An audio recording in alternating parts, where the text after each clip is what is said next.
ಅನುದಿನ ಅನುಕ್ಷಣ ಮನೆಯಲ್ಲೂ ಕಲಿಯೋಣ, ಕಲಿಕೆಯ ಹೊಸ ಹಾದಿಯಲಿ ಜೊತೆಗೂಡಿ ಹೆಜ್ಜೆಯ ಹಾಕೋಣ, ಸಂತಸದಿ ಕಲಿಯೋಣ ನಮ್ಮ ಹೆಮ್ಮೆಯ ಈ ಕ್ಲಾಸಿನಲ್ಲಿ. Yes sir. Yes teacher. Present ma'am.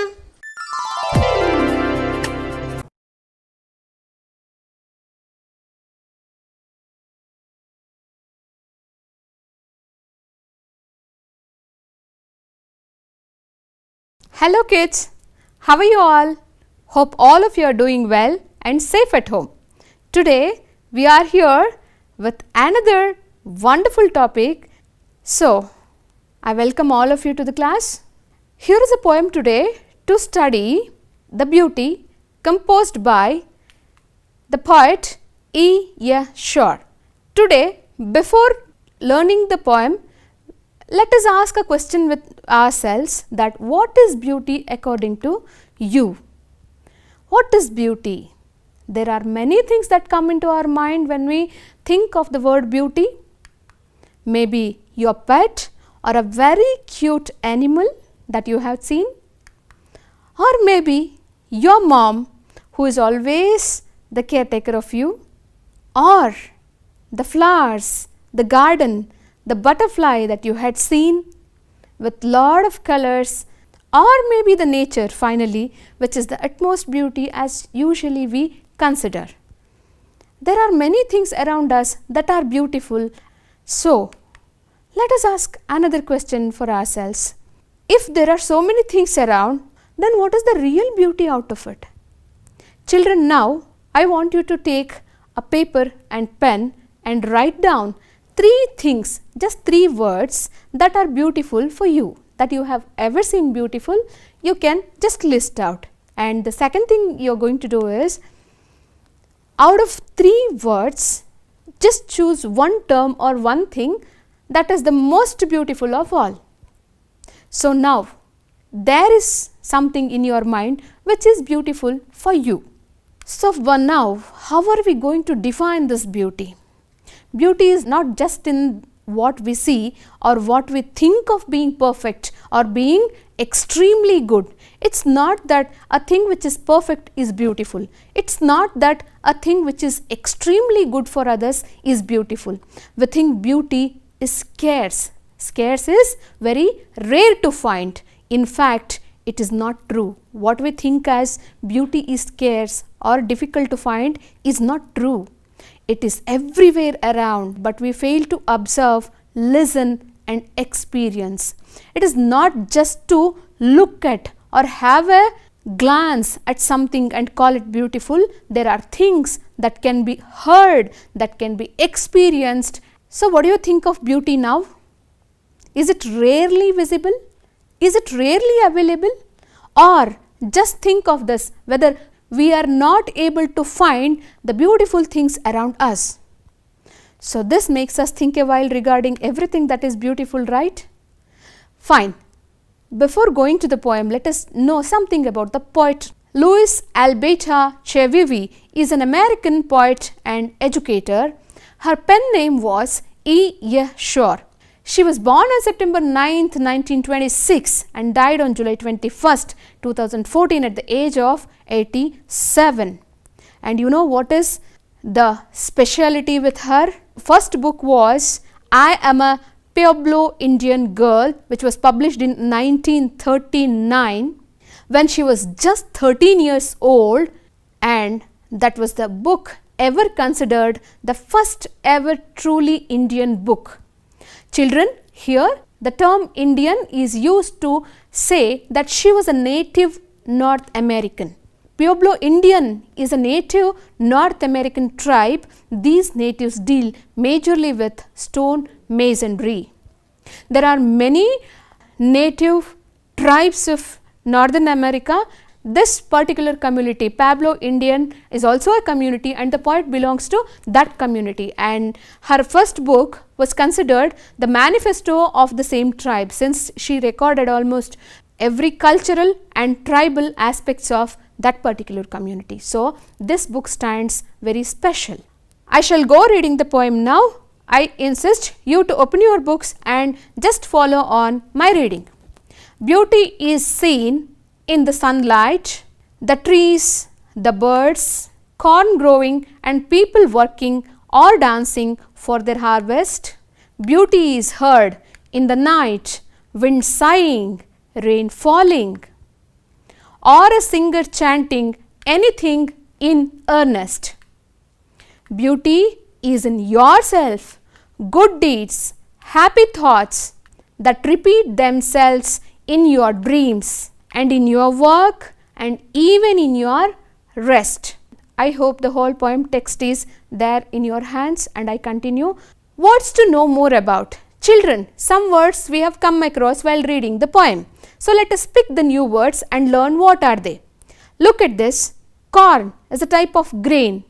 What do we call in Kannada as mekkejola? Here is a sentence for you to understand. Corn is a healthy food grain for humans and cattle both. Harvest, time of crop yielding, and that is Suggi Kala. So here is a sentence to understand better. Karnataka celebrates Makara Sankranti as a harvest festival of the state. Sigh, take a long breath when tired, that is Nittusiru. When you complete something, yeah, look at that, that's the sentence actually. I took a deep sigh after I completed my assignments. When you complete your notes or assignment, you sigh with a great happiness and satisfaction of completing a task. Chant, saying something repeatedly and reciting it for a long while is called chanting. So what's the sentence? How can we use the word? The saint kept chanting the hymn throughout the day. Here is a sentence. Can you just make out that what could be the word that I am introducing? One has to be honest and earnest to achieve high goals. You rightly caught the word which is highlighted, earnest. More intense. Anything that is done with a more intensity or more concentrated on something is called being earnest. Maybe like this. Now, after understanding the new words, we shall now pass on to understand the poem better and summarize it. Children, while understanding the poem, we need to concentrate on the core theme of it. Poem is just not like a prose reading where you have a direct meaning or something that is just can be understood by reading. Poem should be cherished, it should be experienced, and it should be felt. So, reading poem is a matter of joy. One must enjoy while reading and summarizing the poem. We shall now look at stanza 1, where it says, beauty is seen in the sunlight, the trees, the birds, corn growing and people working or dancing for their harvest. That is your first stanza, right? So, what does it say? Beauty is all over the world. It is not only seen but also heard and seen within self too. Sunrise, trees and birds singing have their own beauty in it. People working in the fields or the ones dancing in joy for the success of their farming process, that is harvest, is too beautiful. So, it is not just what we think as beauty is beautiful, but also there are many things like just the morning sunlight, the birds sitting in the trees, or the trees around you, the green trees around you, or just turn your eyes, look at the people working in fields, how beautiful the scene is. That beauty is everywhere. There you shift your sight. You shift your sight from one thing to another. It has its own beauty. So, we should have an eye to recognize the beauty in. Coming to second stanza. Beauty is heard in the night, wind sighing, rain falling, or a singer chanting anything in earnest. Beauty is even heard. We always think that something beautiful is only seen through our eyes. No, we can even hear, we can experience the sound that is beautiful. Listen to the winds blowing and rushing. The murmur of spells of rain is also the source of beauty. If rain is falling or either spelling slightly, you can experience a different kind of beauty in that, just listening to the sound of drops falling down. You may observe the gesture of a great beauty in a saint's chanting too. These are the audible beauties that bear marvelous signs of beauty. Sit in a place of worship. It owns its own beauty, since people there silently pray to the God. And that silence, gesture of silence, also bears its own beauty. Coming to third stanza. Look at it. It sounds like beauty is in yourself, good deeds, happy thoughts that repeat themselves in your dream, in your work, and even in your rest. So I summarize the third stanza like this: beauty within us in the good things we do and in our cheerful mood. The beauty of good deeds and happy thoughts reflect in our dreams and work in our sleep too. So beauty is present everywhere and also lays inside all of us. So beauty, as we think and we always consider as that something around us, or may not be so. You own your own beauty. That is beauty of within self, inner self, beauty of inner self. Poet says that good deeds and happy thoughts. It's not only doing good, thinking good also. If you think good also, that is considered beauty, because it keeps helping you to have yourself beautiful and consider everything around you also beautiful. So it's not just something audible is beautiful, something visible is beautiful. There is a beauty within ourselves also. Many a time we fail to find. We don't think that we are beautiful. The first thing one must have to do is believe in yourself and keep inner self beautiful. That is the beginning of searching or identifying the beauty around. This is how the third stanza ends. And now, kids, time to understand how better that we have learnt poem and check our knowledge. Can you see a bubbly next to me, the butterfly? She has something to do with this. You know what? I'll ask a question, and if your answer is right, bubbly will notice it and she endorses your right answer. She says, yes, you are right. So you will have to wait for bubbly's moment when you answer. So first question is, where is the beauty seen on a sunny day? So bubbly, let us give them little while to answer and then we think of noticing it. So are you ready with your answer? Let us check it. Oh, you are right. Beauty is seen in sunlight, the trees and the birds singing. So shall we check the answer? Ooh, bubbly mood. If bubbly mood, your answer is right. Now we shall move on to the next question, kids. What is the next question? What is so beautiful in the night? So what makes night beautiful? Yes, your answer is again right, and falling rain, sighing wind are the major beauties with a chant of a singer. Maybe there are many things around beautiful in the night.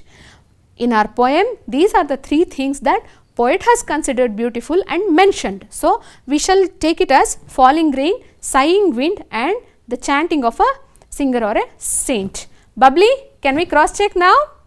What about the answer? Oh, bubbly is again flying with happiness. So bubbly is happy, your answer is right. The next question, how can one find beauty within self? I hope the time taken is enough for you. So now shall we check the answer? Oh, now also you are right. I think let us ask bubbly what is the answer. Good deeds, thoughts that keep one happy and the reflection of it in one's mind in solitude define one's beauty within self. So bubbly, shall we go on? Wow! Yes, bubbly fled again, so that means your answer is right. So bubbly is happy. Children, time to know about handwriting. How is your handwriting, dearies? How are you writing? This is the time to check and correct it and make your handwriting beautiful. We all want our handwritings to be very nice and beautiful. So what shall we do for this? Of course, we have something to do. Let us have some fun with letters. Here is a teacher teaching you handwriting in this session, and hope will come back enjoying the video. Hello everyone, this is Ashok Tekate. In this video, I have tried to show you a different way of practicing the handwriting of English alphabet. We write in italic style of handwriting, which is very neat, legible, clear and beautiful. Before making our children to practice the letters of the alphabet, we need to give them enough exposure in practicing different strokes which appear in different letters of the alphabet. Once they are familiarized and feel easy with these strokes, they can easily write the letters of the alphabet. English handwriting is stroke based. Let us know about these strokes first. Let our students practice them well. Here, I am trying to introduce a new way of teaching handwriting. Depending on the shapes and movements in each letter, we can categorize all 26 letters into 3 categories. In each separate category, shapes and movements of all the letters are almost alike or similar, and one letter leads to another letter. In order to get a new letter, they need to make a small change to the previous letter or need to add a little to the previous letter. In this way, they can easily move from one letter to another letter while writing, and with this, they feel it very easy to write all 26 letters with right shape and size. The writing process becomes enjoyable for them. Let's practice the first set of 11 letters. All lowercase letters are slightly slanted to the right side. They have oval shapes instead of round shape. They have slanted lines and a triangle. Let's start with the letter A. If we continue the letter A, it leads to letter D. Instead of moving up, if we come down, it becomes the letter G. If we bring a small change to the letter G, it becomes Q. Let's come to the letter A again. It carries one more letter already in it, that is C. If we start at the middle point of 2 lines, it becomes E. If we join the C, it becomes O. Next is S. Let's come back to the letter A again. It already carries one more letter in it, U. If we go downwards, it becomes Y. This Y already has one more letter in it, that is J. This is first set of 11 letters with the similar shapes and movements. Let us know about the second set. We start with the letter L. If we put a cross to the letter L, it becomes T. If we start and end with a bend using all 4 lines, it becomes F. Now, here we use only middle 2 lines. This is I. If we bring a small change to the letter I, it becomes R. If we continue the letter R, it becomes N. If we add to the letter N, it becomes M. If we start from the first line, the letter N becomes H. If we continue this H, it becomes B. If we start from the second line with the same shape and touch the bottom line, it becomes P. While writing H, if we make a small change, it becomes K. This is the second set of 11 letters. The next 4 letters are formed by using a small line in different directions. The first letter is V. The next letter is W. Now it's X. And the last letter is Z.